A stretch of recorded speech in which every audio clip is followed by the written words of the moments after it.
My son insulted me in front of everyone and kicked me out, one day early, from his own wedding, saying, "You're not rich like my mother-in-law. You're poor." But a phone call, which rang the exact second he humiliated me, would ensure that when I returned to that luxurious wedding hall the next day, I would show all the guests who was truly poor and who was powerful. When you hear what Marilyn found out on that call and the entrance she made at that wedding hall, your jaws will drop. Before we continue with the story, please subscribe to the channel and tell us in the comments which country you're listening from. If you're ready, let's begin. My name is Marilyn. I am 64 years old, and I've earned my living working as a cleaner in a modest neighborhood in South Carolina. Ever since I buried my husband, my life partner, years ago, my only light, my only support, has been my son, Daniel. He was the apple of my eye, my reason for breathing. I dedicated my entire life to making sure he had a better life than I did. I worked day and night so his hands wouldn't get dirty, so his feet wouldn't stumble on any stone. And then Daniel met Sophia. Sophia, she was the daughter of a rich, ostentatious family. Their world was very different from mine, a world I had built by scratching with my own fingernails. Their houses, their cars, the dresses they wore, they lived in a luxury I couldn't even imagine. I always felt they saw me as the cleaning lady who keeps their son away from us. But my son was happy, and that was enough for me. When the news of the wedding arrived, I felt like I was touching the sky. My child was starting a family. I saved every penny for months. I worked extra hours, and even when my knees trembled from exhaustion, I never said no. I wanted to be there, at that wedding, next to my son, like a mother worthy of him. I bought myself the most expensive dress of my life. A simple but elegant dress, a pale blue. I dyed my hair, something I hadn't done in years. The day before the wedding, when I looked in the mirror, I didn't see the tired woman who cleaned shelves, but a happy mother. And the day arrived, the day before the wedding, at that ostentatious dinner given by Sophia's family. The whole clan was there. Expensive perfumes, champagne glasses, and fake smiles floated in the air. I, in my blue dress and clutching my small, worn-out purse, watched my son from a corner. Daniel avoided me all night. He wouldn't look me in the eye. I felt something was wrong. That maternal instinct. It never fails. In the middle of dinner, while everyone's laughter filled the room, Daniel suddenly stood up. The music stopped. All eyes turned to him. He walked towards me. His face was expressionless, icy. He stopped right in front of me. My heart was beating as if it would burst from my chest. "Mom," he said. His voice was so cold, it made me shiver. "Tomorrow night, you are not coming to the wedding." I couldn't believe what I was hearing. What are you saying, son?" I stammered. He narrowed his eyes and said those words, the words that ended my life. "My mother-in-law is inviting richer, more important people than you. I don't want someone poor like you to be there, embarrassing us." He paused and added, so everyone could hear, "You poor thing." In that moment, time stood still. The entire room. The mocking smile on the face of Sophia's mother. The emptiness in my son's eyes. I sank to the floor in shame. Just in that instant, my old phone started vibrating in my small purse. I looked at the caller. It was an unknown number. Crying and ashamed, I don't remember how I got out of that room. I ran far away, and when I got out onto that cold street, I answered the phone. And the voice on the other end of that call gave me the news that would change my entire life. Now my plan was simple. My son and his rich family deserved to experience the biggest shock of their lives. The voice on the other end belonged to a lawyer named Theodore Blackwell from a prestigious firm in Charleston, and what he told me made my legs buckle right there on that cold sidewalk where I stood trembling with humiliation and tears streaming down my face. "Mrs. Marilyn Carter, I've been trying to reach you for 3 weeks now regarding the estate of your late aunt, Margaret Richardson, who passed away 6 months ago in London." I could barely process his words through my shock and pain, but I managed to whisper that I didn't have any aunt in London, that there must be some mistake because my family had always been small and poor, and we had no connections to anyone overseas. Mr. Blackwell cleared his throat and explained that Margaret Richardson was actually my father's older sister who had moved to England before I was born, and she had spent decades searching for her family, finally locating me through a genealogy service she'd hired in her final years. "Mrs. Carter, your aunt was a very successful businesswoman who owned a chain of luxury hotels across Europe, and according to her will, you are her sole surviving heir, which means you've inherited her entire estate, valued at approximately $47 million, along with properties in London, Paris, and Monaco, plus her controlling shares in Richardson Hotel Group. I actually laughed at that moment, a broken, hysterical laugh, because I thought this had to be some cruel joke, some cosmic mockery on the worst night of my life. But Mr. Blackwell patiently explained that he had all the documentation. DNA tests had already confirmed my relationship to Margaret through genealogy databases, and he needed me to come to his office tomorrow morning to sign the papers and begin the transfer process. He added that there was more, that my aunt had left specific instructions in a sealed letter addressed to me, and that she had also established a trust fund that had been accruing interest for years specifically for this moment, when they would finally find me. I stood there on that street, my cheap blue dress damp from tears, my phone pressed against my ear, and for the first time in hours, I felt something other than pain and humiliation coursing through my veins. I felt a strange tingling sensation, like electricity running through my body, because I realized that God, or fate, or the universe had just handed me the weapon I needed to show my son and his despicable future in-laws exactly who they had just insulted. Mr. Blackwell gave me his office address and told me to come at 9 in the morning, and I promised I would be there. And when I hung up that phone, I wasn't crying anymore. Instead, I was thinking, planning, calculating exactly how I would walk back into that wedding hall the next evening and deliver a lesson that none of them would ever forget. That night, I didn't sleep at all. I sat in my small apartment that suddenly felt like a cage I was about to escape from, and I thought about every moment of my life, every sacrifice I had made for Daniel, every time I had gone hungry so he could eat, every double shift I had worked to pay for his college education, every birthday gift I had saved for months to buy, and I thought about how casually he had thrown all of that away with those words in front of all those people. At 9 o'clock sharp the next morning, I walked into the gleaming glass tower in downtown Charleston, where Theodore Blackwell's law firm occupied the top 3 floors, and when I gave my name to the receptionist, she immediately stood up with a professional smile and escorted me to a conference room with a view of the harbor that took my breath away. Mr. Blackwell was a distinguished man in his 60s with silver hair and kind eyes that reminded me somehow of my father, and he stood up when I entered and shook my hand with genuine warmth, and then he opened a leather folder and began showing me documents that made my head spin. There were property deeds, bank statements, stock certificates, and photographs of my Aunt Margaret, a woman I had never known existed, a woman who looked remarkably like me, but dressed in elegant suits and pearl necklaces, standing in front of grand hotels with her name emblazoned above the doors. Mr. Blackwell explained that Margaret had built her empire from nothing, that she had started as a housekeeper in a small London hotel after immigrating from America, and through hard work, intelligence, and shrewd investments, she had eventually bought that hotel and then another and another until she owned a chain of 15 luxury properties across Europe. She never married, never had children, and she spent the last 10 years of her life searching for her family in America. And when she finally found records of your existence, Mrs. Carter, she was overjoyed. But by then, she was already quite ill with cancer, and she passed away before she could make contact with you personally. So she left everything to you with specific instructions that I am now authorized to share. He handed me a cream-colored envelope with my name written in elegant handwriting, and with trembling fingers, I opened it and began to read the letter from the aunt I had never known. The letter from Aunt Margaret was 3 pages long, written in beautiful cursive handwriting that spoke of education and refinement, and as I read her words, tears began streaming down my face again. But this time they were different tears, tears of connection and recognition and overwhelming emotion. My dearest Marilyn, if you are reading this, then I have passed from this world without ever having the joy of meeting you in person, which is my greatest regret.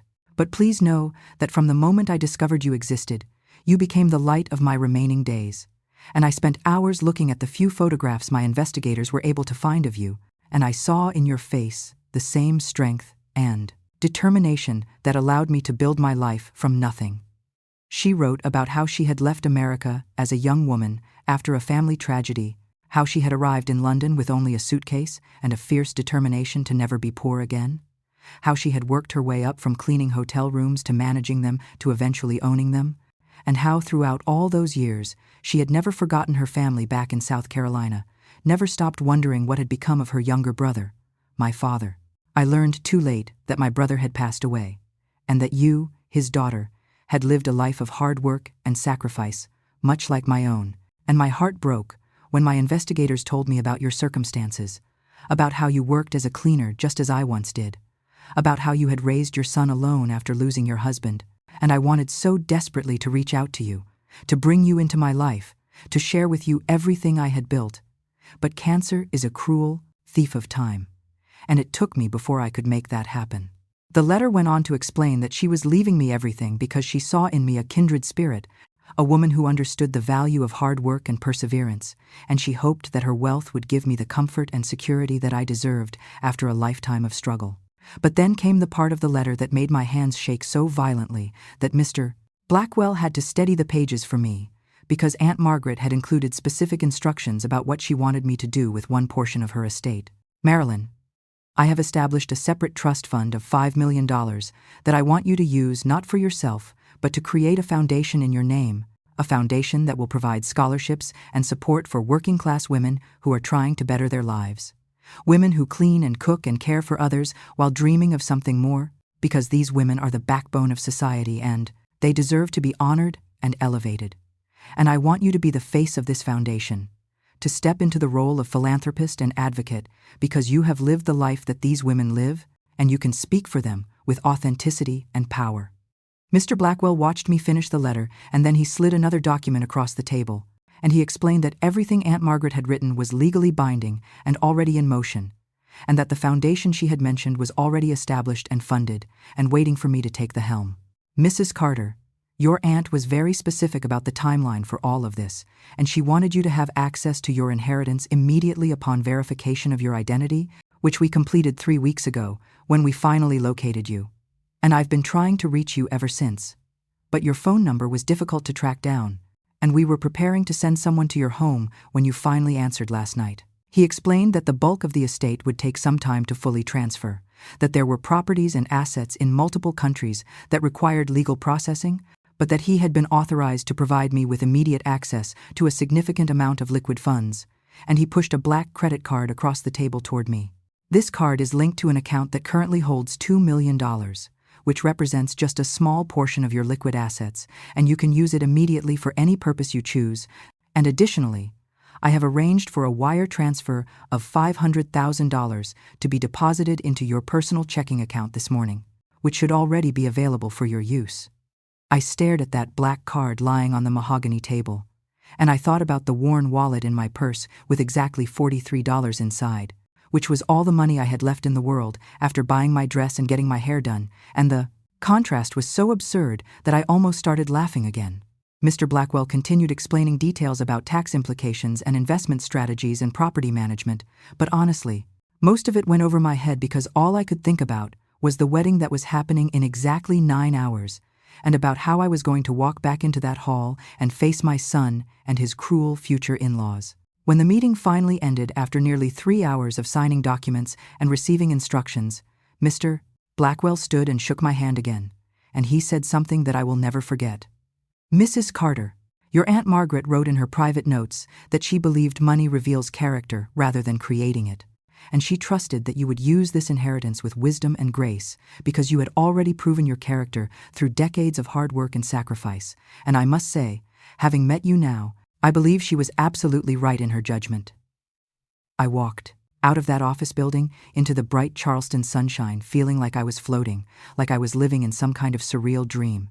And the first thing I did was check my phone banking app with trembling fingers, and there it was, $500,000 sitting in my checking account that had shown a balance of $12 just yesterday. Standing there on the sidewalk with people rushing past me on their lunch breaks, I realized that I had approximately 7 hours before the wedding ceremony was scheduled to begin, and I needed to completely transform myself from the humiliated woman who had fled that restaurant last night into someone those people would never forget. I thought about just showing up in my simple blue dress with my new bank statement and credit card and quietly revealing my changed circumstances, but something inside me, maybe it was anger, maybe it was justice, maybe it was just pure theatrical instinct, told me that this moment called for something more dramatic, something that would burn itself into their memories forever. So I did what any woman with newfound wealth and a score to settle would do. I went shopping. But not at Walmart or Target, where I had bought every piece of clothing I owned for the past 20 years. Instead, I walked into the most exclusive boutique in Charleston, a place I had cleaned the windows of countless times but had never dared to enter as a customer. The sales associates looked at me with barely concealed disdain when I walked through the door in my worn shoes and carrying my old purse, and I saw them exchange glances that clearly said, "She can't afford anything here." And one of them approached me with a fake smile and asked if I was lost or looking for someone. I pulled out that black credit card that Mr. Blackwell had given me, and I said in the calmest voice I could manage that I needed a complete outfit for a wedding I was attending that evening. Something elegant and expensive and absolutely unforgettable. And I watched their expressions change from condescension to confusion to eager attentiveness when I added that price was no object whatsoever. What followed was 3 hours of being treated like royalty, of trying on designer gowns that cost more than I used to make in 6 months, of being offered champagne and canapés, while stylists brought me jewelry and shoes and handbags to match each outfit, and finally settling on a stunning floor-length emerald green silk gown by a designer whose name I couldn't even pronounce, with matching heels and a clutch purse covered in crystals that sparkled like stars. The total cost was $28,000, and when I handed over that black card without even flinching, the sales associate who had initially looked at me with disdain nearly fell over herself, apologizing for her earlier attitude, and I just smiled and said nothing, because I was learning that money really does change how people see you, even when you're exactly the same person you were 5 minutes before. From the boutique, I went directly to the most exclusive salon in Charleston, the kind of place where you normally needed appointments booked months in advance, but when I explained that I needed a complete makeover for an event that evening, and that money was no concern, suddenly they found time for me immediately. They washed and styled my hair into elegant waves that made me look 10 years younger. They did my makeup with products I had never heard of that cost more than my monthly grocery budget used to be. And they gave me a manicure and pedicure that transformed my work-worn hands into something that looked delicate and refined. When I looked in the mirror at the end of those 3 hours, I genuinely didn't recognize myself. I saw a woman who looked like she belonged in the same world as Sophia's family, a woman who carried herself with confidence and grace. And I realized that Aunt Margaret had looked exactly like this in those photographs, elegant and powerful and completely self-assured. I paid the salon $4,000 and gave each stylist a $500 tip. And I watched their faces light up with genuine gratitude, and I thought about how I was going to make sure that the foundation Aunt Margaret had envisioned would help women just like them, women who worked with their hands and deserved to be appreciated. By the time I left the salon, it was already 5 o'clock, and the wedding ceremony was scheduled to begin at 7, with cocktail hour beforehand at 6, and I had one more stop to make before I made my grand entrance. I drove my old beat-up Honda Civic, which looked ridiculous parked between the Mercedes and BMWs, to the luxury car dealership on the edge of town, and I walked into the showroom in my new dress and asked to see their most elegant vehicle available for immediate purchase. The salesman who approached me was smooth and professional, and within 30 minutes, I had signed the papers and paid cash for a brand new silver Mercedes S-Class sedan, the same model I had seen Patricia, Sophia's mother, driving, and I arranged for my old Honda to be donated to a charity that provided cars to low-income families. Driving that Mercedes toward the wedding venue felt surreal. The leather seats, the quiet engine, the way other drivers seemed to give me more respect on the road, and I thought about how just 24 hours ago I had been planning to take the bus to this wedding because I couldn't afford the gas money. The wedding was being held at Magnolia Hall, which was the most prestigious and expensive venue in South Carolina, a restored antebellum mansion with marble columns and crystal chandeliers and gardens that looked like something from a fairy tale. And as I pulled up in my new Mercedes, I could see the valet's eyes widen because they knew expensive cars and expensive people when they saw them. I had timed my arrival perfectly, showing up 30 minutes after the cocktail hour had begun, which meant that all the guests would already be there, mingling and drinking champagne and eating overpriced appetizers. And most importantly, Daniel and Sophia and Patricia would all be present and surrounded by their wealthy friends. The valet opened my car door and offered his hand to help me out, and I stepped onto the red carpet that led to the entrance with my head held high, my emerald green gown flowing behind me, and I could feel every eye turning toward me because I looked like someone important, someone who commanded attention. I walked through the massive oak doors into the cocktail reception area, and the first person who saw me was one of Sophia's cousins, a snobbish woman named Caroline, who had been at last night's dinner and had laughed the loudest when Daniel had humiliated me. And I watched her face go through a series of expressions: confusion, recognition, shock, and finally, something that looked like fear. She immediately rushed over to where Patricia was holding court with a group of elegantly dressed women, and I saw her whisper frantically in Patricia's ear. And then Patricia turned and looked directly at me, and the champagne glass in her hand actually trembled.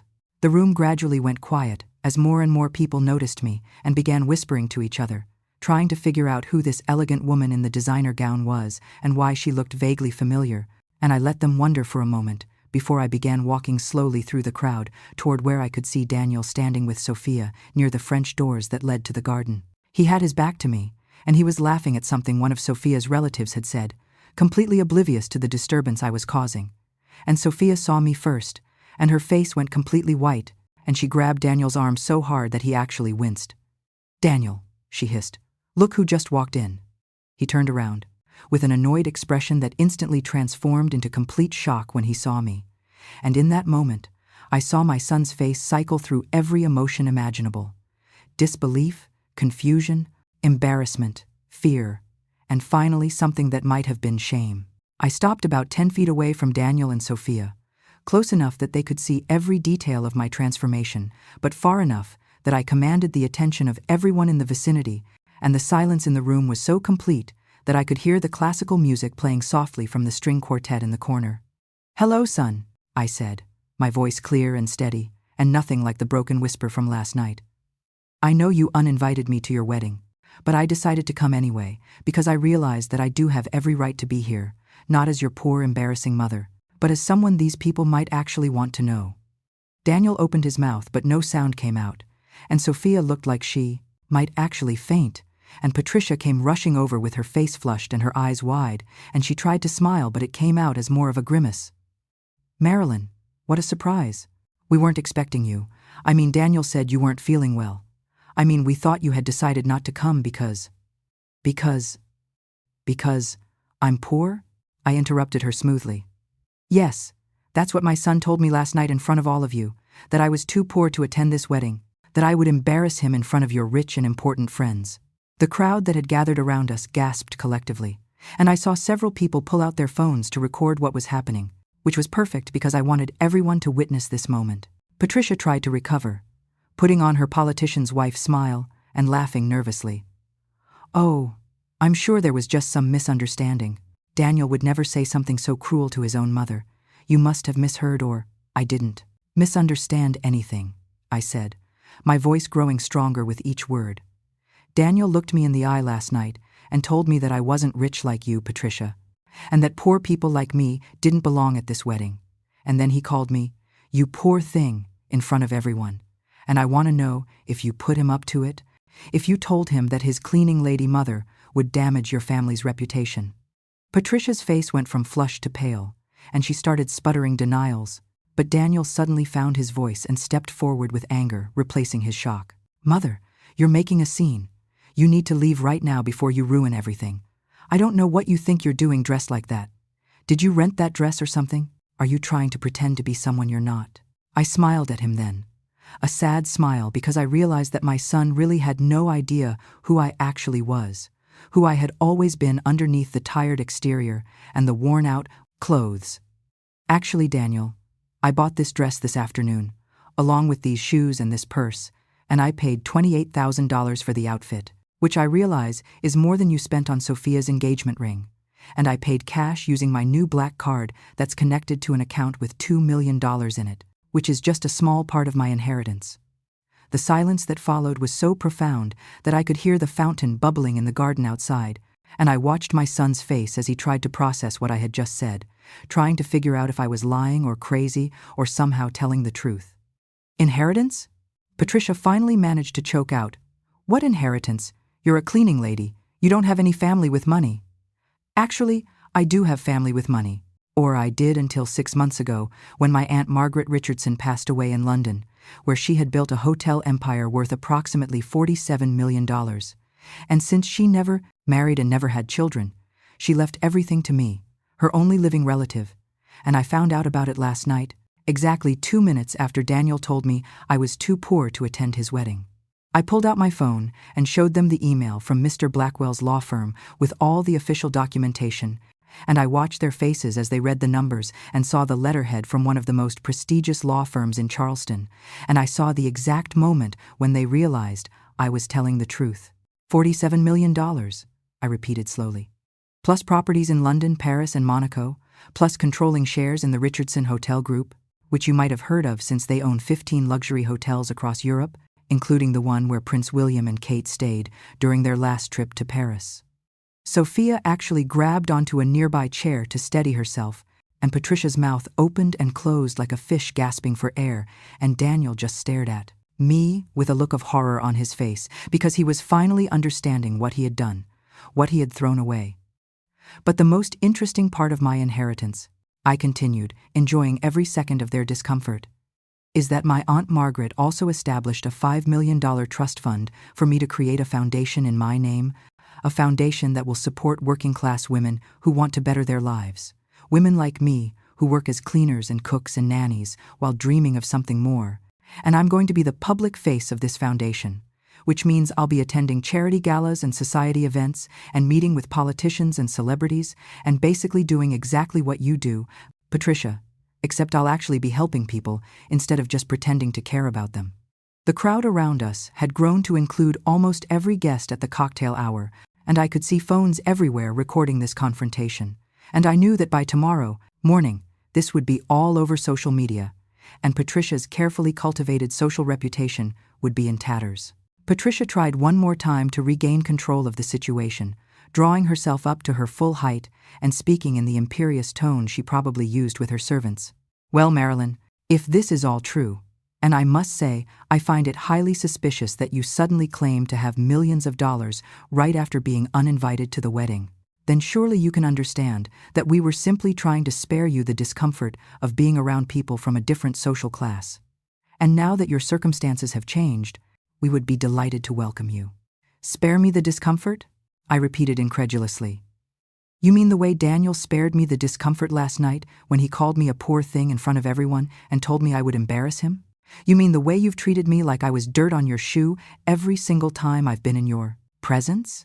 You mean the way Sophia has never once invited me to any family gathering or asked me a single question about my life or shown even the slightest interest in knowing me as a person? I turned to look directly at Sophia, who had tears running down her carefully made-up face, though whether they were tears of shame or just fear that her perfect wedding was being ruined, I couldn't tell. Sophia, I tried so hard to like you, to welcome you into our family. I worked extra shifts to save money for engagement gifts and wedding presents. I embroidered those napkins for your bridal shower with my own hands because I wanted to give you something personal and meaningful, and you left them in the bathroom trash where I found them when I was helping clean up. And I never said anything because I didn't want to embarrass you or cause problems with Daniel. Sophia's face somehow went even whiter, and she glanced at her mother with panic in her eyes, and several guests gasped because, apparently leaving handmade gifts in the trash was shocking even to these wealthy people who had everything. I turned back to Daniel, my son, the boy I had raised and loved and sacrificed everything for, and I felt my anger finally giving way to deep sadness. Daniel, I gave you everything I had. I worked myself to exhaustion so you could have a better life than I did. I went hungry so you could eat. I wore the same coat for 10 years so you could have new school clothes. I missed sleep and rest and any chance at my own happiness because being your mother was the only thing that mattered to me. And last, Daniel's face crumpled then, and he took a step toward me with his hand outstretched, and I could see that he was finally understanding the magnitude of what he had done. But I wasn't finished yet. The wedding is about to start, I said, checking the expensive watch I had bought that afternoon. And I want you to know that I'm not going to stop it. I'm not going to make a scene during the ceremony or ruin your special day. Because unlike you, I actually love you and want you to be happy, even though you clearly don't feel the same way about me. Mom, please, I'm so sorry. I don't know what I was thinking. I was just scared and stupid. And Patricia kept saying that appearances matter and that successful people only associate with other successful people, and I let her get in my head. But I never meant to hurt you like this. You have to believe me. I looked at my son, really looked at him, and I saw not the confident young man, but a scared boy who had been manipulated by people who valued money over character, and I felt my anger soften just slightly because I understood that Patricia and her toxic values had poisoned his thinking. Daniel, I do believe that you didn't understand how much you were hurting me, because you've become so focused on impressing these people that you forgot what really matters. But the problem is that you made a choice last night. You chose their approval over your own mother, and that's something you're going to have to live with. Patricia tried to interrupt, tried to defend herself by saying that she had never told Daniel to uninvite me, that this was all just a terrible misunderstanding, but I held up my hand to silence her. Patricia, let me ask you something. When you first met me and learned that I was a cleaning lady, did you ever once consider that I might be a good person? A loving mother? Someone worth knowing? Or did you immediately decide that I wasn't good enough for your family because I didn't have money? She opened her mouth to respond, but nothing came out, and her silence was more damning than any words could have been, and everyone watching knew exactly what her answer would have been. That's what I thought, I said quietly. And you taught your daughter the same values, and between the two of you, you convinced my son that wealth determines worth, and now all three of you are standing here, realizing that the poor cleaning lady you were so ashamed of is actually wealthier than all of you combined, and I hope the irony of that is not lost on you. I reached into my crystal-covered clutch and pulled out my checkbook, the fancy leather one that the bank had given me that morning, along with my new checks, printed with my name and my incredible new balance. I'm going to write you a check right now, I said, opening the checkbook and pulling out a pen. And the amount I'm writing is $50,000, which I believe is approximately what this wedding costs. And I'm giving this to you, Sophia and Daniel, as my wedding gift, because despite everything that has happened, you are still my son, and I still love you. I wrote out the check carefully. My handwriting may be a bit shaky but legible, and I tore it from the book and held it out toward Daniel, who just stared at it like it might bite him. Take it, I said firmly. Take it and use it to pay for your honeymoon, or put it toward your first house, or do whatever you want with it. Because this is what parents do. We give to our children even when they hurt us, even when they disappoint us, even when they break our hearts. Daniel took the check with trembling hands, and tears were streaming down his face now, real tears of genuine remorse, and he tried to speak, but I shook my head. But here's what's going to change, I continued, my voice hardening again. From this moment forward, I am not going to be the woman who sacrifices everything and gets nothing in return.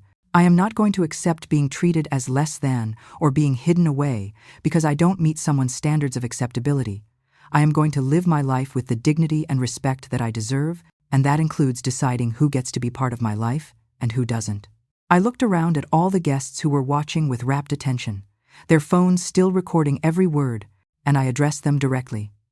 Most of you have spent this evening looking down on people you consider beneath you, judging others based on their clothes or their cars or their bank accounts, and you've probably never stopped to consider that the person you're dismissing might be someone extraordinary, might be someone with more character and strength and genuine worth than you'll ever have, regardless of how much money they have. One of Patricia's society friends, a woman dripping in diamonds and designer labels, had the audacity to look offended, and she stepped forward with her nose in the air. I think it's rather inappropriate for you to lecture us about values when you're the one who showed up here to make a scene and ruin this young couple's wedding day. If you were truly a classy person, you would have handled this privately. I smiled at her, a genuine smile, because she had just perfectly illustrated my point. You're absolutely right, I said, surprising everyone. I could have handled this privately. I could have quietly told Daniel about my inheritance and let him apologize in private and pretended that last night never happened. But then none of you would have learned anything. You would have just gone on treating working-class people with contempt, secure in your belief that money makes you better than them. But now you've all witnessed something important, I continued. You've seen that life can change in an instant, that the person you look down on today might be your equal or your superior tomorrow. And more importantly, you've been reminded that how we treat people when they have nothing tells the world everything about our character. I turned back to face Daniel one final time, and I softened my voice because despite everything, he was still my child. Daniel, I'm going to leave now, and you're going to get married and celebrate with all these people, and I hope you and Sophia have a wonderful life together. But I need you to understand something very clearly. If you want me to be part of your life going forward, things are going to be different. I don't want you to come crawling back to me because I have money now. I don't want apologies that are motivated by guilt or fear of losing access to my inheritance. I want you to genuinely examine your values and decide what kind of person you want to be. And if you can do that, if you can become someone who treats others with respect and kindness, regardless of their circumstances, then maybe we can rebuild our relationship. But if you're just going to be another person who values wealth over character, who judges people based on their bank accounts instead of their hearts, then I don't want you in my life, even if you are my son. Because I've spent 64 years being treated as less than by people who should have known better, and I'm done with that now. Daniel was openly sobbing now, and he dropped to his knees right there in his expensive tuxedo, and he grabbed my hand and pressed it to his face. Mom, please, I'm so sorry. I was such an idiot, such a fool. I let these people poison my mind and make me forget everything you taught me. Please give me a chance to make this right. Please don't leave me. I looked down at my son kneeling before me, and I felt my heart breaking all over again, because I loved him so much, and I hated seeing him in pain. But I also knew that some lessons can only be learned through consequences. I'm not leaving you, Daniel. You left me last night when you chose their approval over my presence, and now you need to find your way back, not to my money, but to the values I raised you with, and that's going to take time and effort and genuine change. I gently removed my hand from his grasp and stepped back, and I looked at Patricia and Sophia and all the gathered guests one more time. My Aunt Margaret wrote in her letter to me that money reveals character rather than creating it, and I've certainly seen that truth demonstrated here today. And I want all of you to think about what kind of character you're revealing through your actions and choices every single day. I reached into my purse one more time and pulled out a business card that Mr. Blackwell had given me, the one with my name printed on it as the founder and director of the Margaret Richardson Foundation for Working Women, and I handed it to Daniel. When you're ready to have a real conversation about what happened and about how we move forward, you can reach me at this number, but I'm not going to wait by the phone or put my life on hold hoping you'll call. I have important work to do with the foundation, and I'm going to be very busy building the life that my aunt wanted me to have.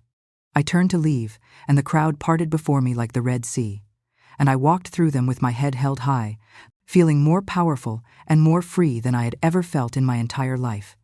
And as I reached the door, I heard Patricia's voice calling out behind me. Marilyn, wait, please. We can talk about this. I'm sure we can work something out. Perhaps you'd like to be involved with my charity organization? We could use someone with your resources. I stopped and turned back one last time, and I saw Patricia standing there with a desperate smile on her face, and I realized that she was already trying to use me, already calculating how she could benefit from my newfound wealth. Patricia, I appreciate the offer, but I'm going to focus my charitable efforts on causes that actually help people who need it, not on the kind of charity galas where wealthy people congratulate themselves for donating small fractions of their fortune while looking down on the very people they claim to be helping. And with that, I walked out of Magnolia Hall, climbed into my new Mercedes, and drove away from my son's wedding, leaving behind the life I had known and driving toward a future I was just beginning to imagine. 3 months have passed since that evening, and my life has transformed in ways I could never have dreamed possible. But the most important changes haven't been about the money or the fancy clothes or the luxurious lifestyle I now lead. The Margaret Richardson Foundation officially launched 6 weeks ago with a gala event that made headlines across South Carolina, and we've already awarded scholarships to 47 women who are working full-time while pursuing their education, and we've established partnerships with 3 universities to create special programs for non-traditional students. I've appeared on 2 national news programs talking about economic inequality and the invisible workforce of women who keep society functioning while receiving little recognition or reward. And I've discovered that I'm actually quite good at public speaking when I'm talking about something I genuinely care about. Daniel called me 2 weeks after the wedding, and then he called again every day for a month, and finally I agreed to meet him for coffee, and we had a long, painful, honest conversation about everything that had happened, and I could see that he had done genuine soul-searching. He told me that after I left the wedding, the ceremony continued, but the reception was a disaster because all anyone wanted to talk about was what had happened during cocktail hour, and Patricia's society friends were scandalized, and several important guests left early, and the whole evening that was supposed to be perfect turned into something Patricia will never live down. More importantly, Daniel told me that he had seen video of the confrontation online because someone had posted it and it had gone viral, and watching himself on that video, seeing how he had treated me, Hearing the cruelty in his own words had made him physically ill with shame. He and Sophia have started marriage counseling because the incident revealed deep problems in their relationship, particularly around values and priorities. And Sophia has apparently been doing her own reflection about how she was raised and what kind of person she wants to be. I haven't fully forgiven Daniel yet, and I've told him that forgiveness is going to be a process that unfolds over time as he demonstrates through consistent actions that he has truly changed, but we're talking regularly now, and I can see him making genuine efforts to be better. As for me, I've moved into a beautiful townhouse in downtown Charleston. I've hired a personal assistant to help me manage the foundation, and I've traveled to London to see my aunt's hotels and meet the people who worked with her.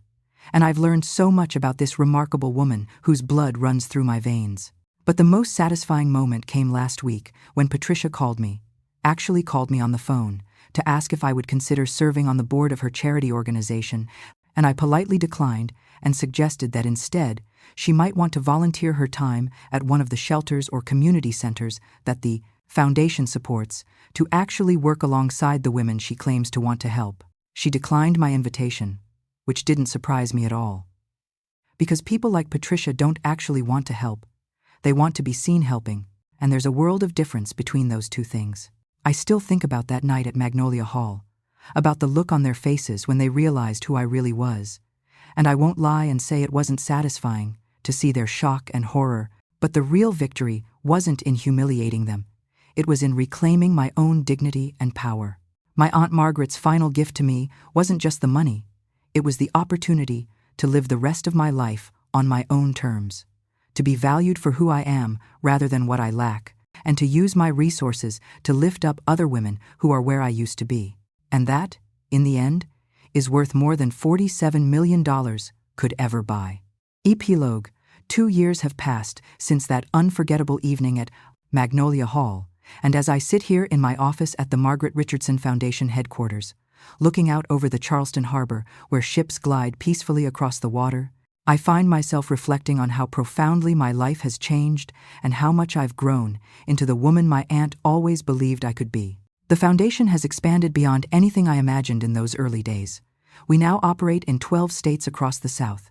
We've awarded over 500 scholarships totaling more than $3 million, and we've created job training programs that have helped thousands of women transition from service work into higher-paying careers in technology, healthcare, and business management. Just last month, I was invited to speak at the United Nations about economic empowerment for working-class women. And as I stood at that podium in New York City, wearing a beautiful suit and addressing diplomats and world leaders, I thought about the version of myself who used to scrub floors and clean toilets, and wonder if life would ever offer me anything more than exhaustion and invisibility. The media has dubbed me the Cinderella philanthropist, which makes me laugh because my story isn't really about a fairy godmother or magic transformations. It's about a woman who always had value and dignity and strength, but finally received the resources and recognition to let those qualities shine. Daniel and I have slowly, carefully rebuilt our relationship, and I can honestly say that my son today is not the same person who stood in that restaurant 2 years ago and called me poor. He has done the hard work of examining his values and changing his behavior. And while our relationship will never be exactly what it was before, it has become something deeper and more honest. He left his high-paying corporate job 6 months ago to work as a counselor at a nonprofit that helps at-risk youth, taking a significant pay cut to do work that actually matters to him. And I've never been more proud of him than I am now watching him dedicate himself to helping others rather than chasing status and money. Sophia surprised everyone, including herself, I think, by going back to school to get her degree in social work. And she volunteers regularly at the foundation's community centers, and she's told me more than once that the wedding confrontation was the wake-up call she needed to realize she was living her mother's life instead of her own. The two of them have a baby daughter now, my granddaughter Emma, who is 8 months old and absolutely perfect. And when Daniel asked me if I would be willing to be an active grandmother despite everything that happened, I cried tears of joy because being excluded from my grandchild's life was one of my deepest fears. I see Emma twice a week, and I've set up a trust fund for her education that will ensure she never has to struggle the way I did. But more importantly, I tell her stories about her great-great-aunt, Margaret, and about the importance of kindness and character and treating all people with respect regardless of their circumstances. Patricia, on the other hand, has never apologized or acknowledged any wrongdoing. Her social standing took a significant hit after the wedding incident went viral, and several of her society friends quietly distanced themselves from her. But she continues to host her superficial charity events and surround herself with people who value appearance over substance. Sophia has established clear boundaries with her mother, limiting contact and refusing to allow Patricia's toxic values to poison her marriage or her daughter's upbringing. And while Patricia blames me for turning her daughter against her, the truth is that Sophia simply grew up and started thinking for herself. I've been back to visit Aunt Margaret's hotels in London, Paris, and Monaco several times now, and each visit feels like getting to know her better, understanding the empire she built and the values she held. And I've implemented many of her business philosophies in how we run the foundation. The hotel business itself continues to thrive under the management team Margaret assembled, and the profits fund the foundation's operations and allow us to expand our reach every year, and I take great satisfaction in knowing that her life's work continues to create opportunities for women who remind me of who I used to be. Last week, I received a letter from a woman named Rosa, who received one of our first scholarships 2 years ago.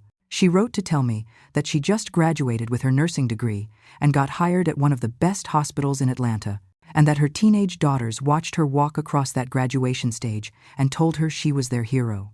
Rosa's letter is pinned to the bulletin board in my office alongside dozens of others, and whenever I feel tired or overwhelmed or question whether this work really matters, I read these letters and remember why Aunt Margaret entrusted me with this responsibility.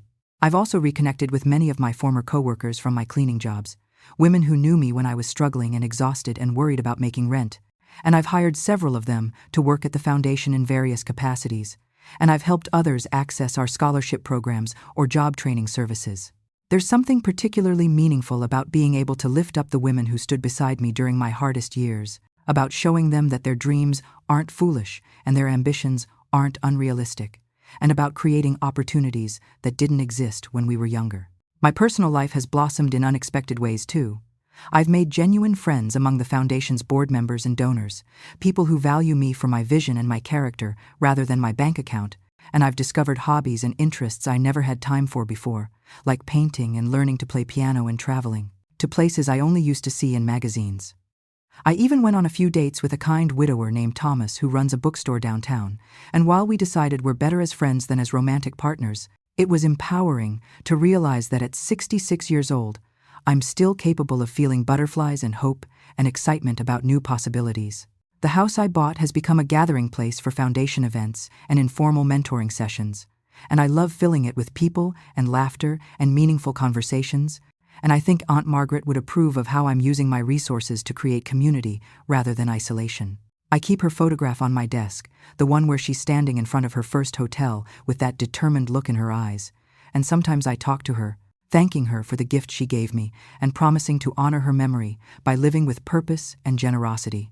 On the second anniversary of that night at Magnolia Hall, Daniel asked if I would meet him at the venue, and I was hesitant because I wasn't sure I wanted to revisit that place and those memories.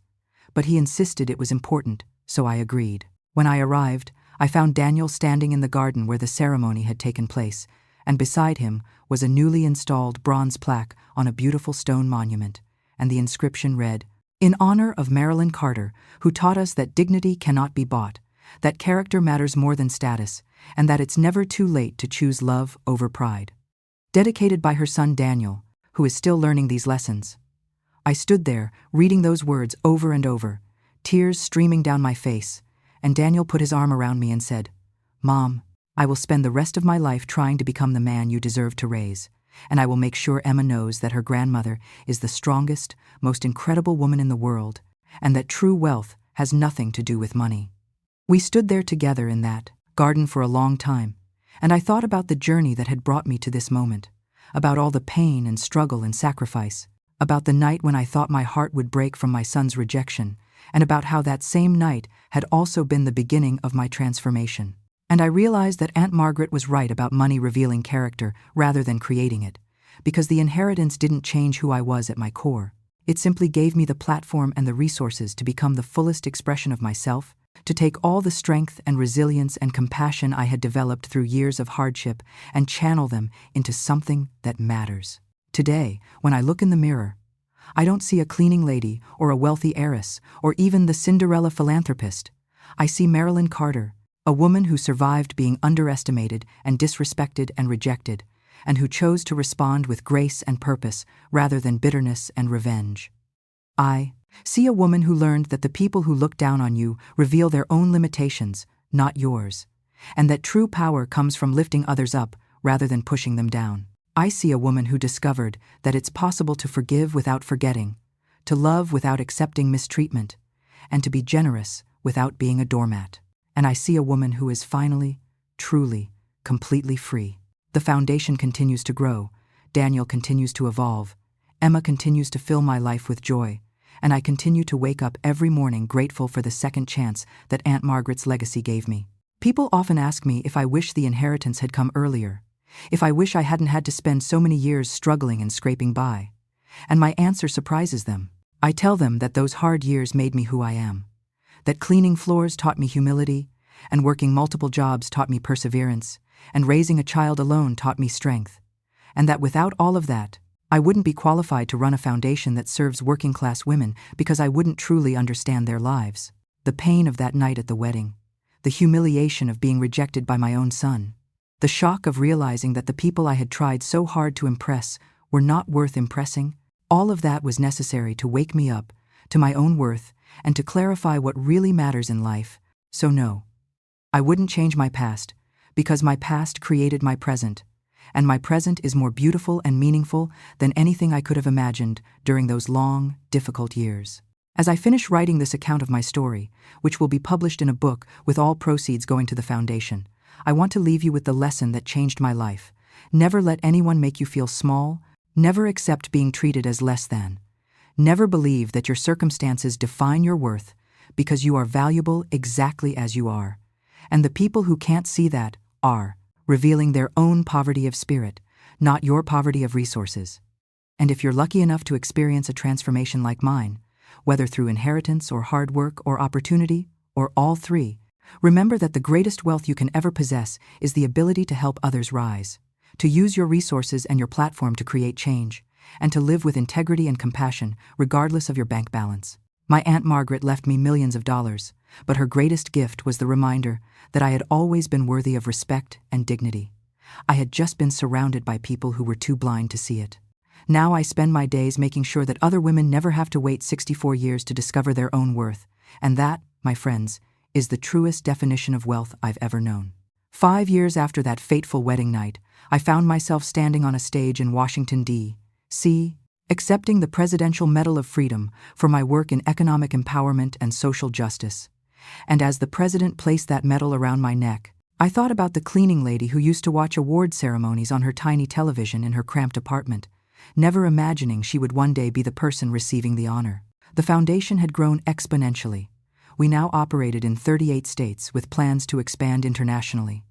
We had helped over 15,000 women complete their education or job training, and our success stories were being studied by economists and policymakers around the world as a model for how to break cycles of poverty. But the growth that mattered most to me wasn't measured in numbers or accolades. It was measured in transformed lives and renewed hope and the ripple effects of giving people opportunities they thought were forever out of reach. Emma was now 5 years old, a bright and curious child who spent every Saturday morning with me at the Foundation's main community center, where she had become something of a mascot for the women we served, and I watched her play with the children of scholarship recipients and volunteers, completely oblivious to any differences in background or circumstance, and I felt hope for a future where maybe her generation would finally understand that people's worth has nothing to do with their wealth. Daniel had become the executive director of the youth nonprofit where he worked, and he had recently launched a program specifically designed to teach young people about empathy and respect across socioeconomic lines, using his own story of how he had mistreated his mother as a cautionary tale about the dangers of valuing status over character. He spoke at schools and community centers about that night at Magnolia Hall, never hiding from his mistakes or trying to minimize the cruelty of his actions. And I accompanied him sometimes to these talks. And together, we showed young people what genuine accountability and reconciliation looks like, and how relationships can be rebuilt through consistent effort and changed behavior. Sophia had graduated with her social work degree and now worked at the foundation full-time, running our family services division, and she had completely cut ties with her mother Patricia after one final explosive confrontation where Patricia had demanded that Sophia choose between that cleaning woman and her own mother. Sophia had chosen me without hesitation, telling Patricia that I had shown her more genuine love and acceptance in 2 years than Patricia had provided in her entire life. And while I felt sad that their relationship had ended so definitively, I also respected Sophia's decision to protect herself and her daughter from Patricia's toxicity. Patricia herself had suffered a dramatic fall from grace in Charleston society. The viral video from the wedding had never truly gone away.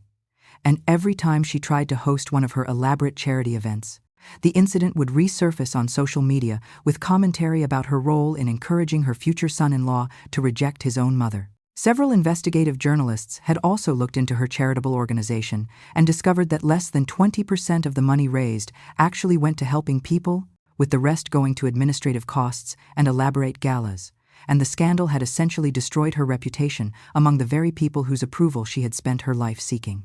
I heard through mutual acquaintances that she blamed me for ruining her life, that she told anyone who would listen that I had orchestrated the entire wedding confrontation for publicity and that my inheritance was somehow fraudulent.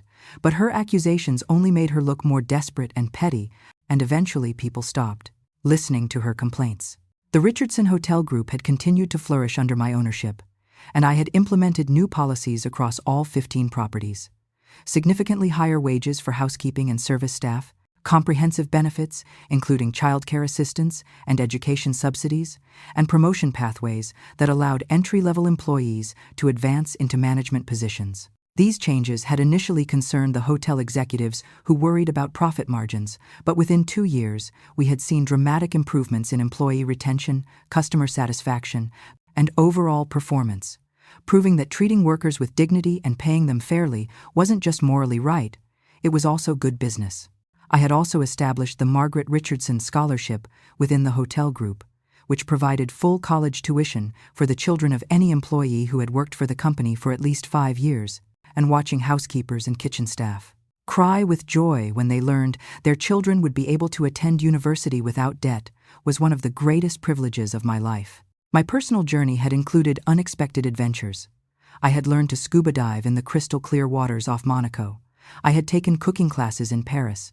I had hiked through the Scottish Highlands, and I had discovered that the world was so much bigger and more beautiful than I had ever known during all those years when I was too exhausted and too poor to imagine traveling beyond South Carolina.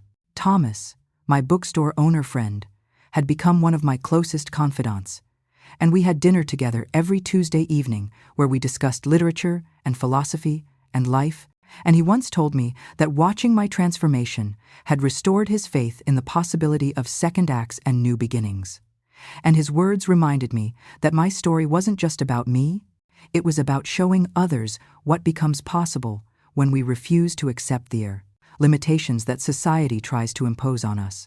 I had also reconnected with my past in meaningful ways, tracking down former coworkers and friends from my cleaning days, and I had created a special fund specifically for women over 50 who wanted to pursue education or career changes, because I understood how society dismisses older women and assumes we're too old to dream or grow or become something new. One of my greatest joys was awarding a scholarship to a 68-year-old grandmother named Betty, who had spent 40 years cleaning offices and who used our program to get her GED and then her nursing assistant certification.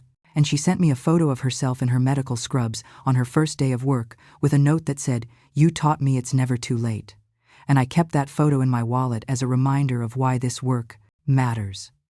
The foundation had also launched a legal assistance program after I realized how many women were trapped in bad situations because they couldn't afford lawyers. We provided free legal help for women dealing with wage theft, housing discrimination, domestic violence, and custody issues. And we had won over 300 cases in the past year alone, recovering more than $2 million in stolen wages and helping countless women escape dangerous situations. Emma's 5th birthday party was held at the community center, and instead of the elaborate affairs that Patricia used to host with hired entertainers and designer decorations, we had a simple celebration with cake and games and children from all backgrounds playing together. And Daniel and Sophia told me it was the happiest they had ever seen their daughter, surrounded by genuine warmth instead of performative luxury. During the party, a young woman approached me. She was probably in her mid-20s with tired eyes and worn clothes, and she was holding a little boy's hand, and she thanked me for the scholarship that had allowed her to finish her accounting degree.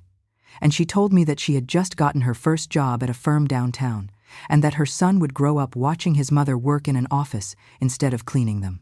And as she walked away, I felt Aunt Margaret's presence so strongly it was almost physical, and I knew that somewhere, somehow, she was smiling at what we had built together, at how her life's work was continuing to create opportunities and transform lives long after her death. The medal from the president was beautiful, and the recognition was gratifying.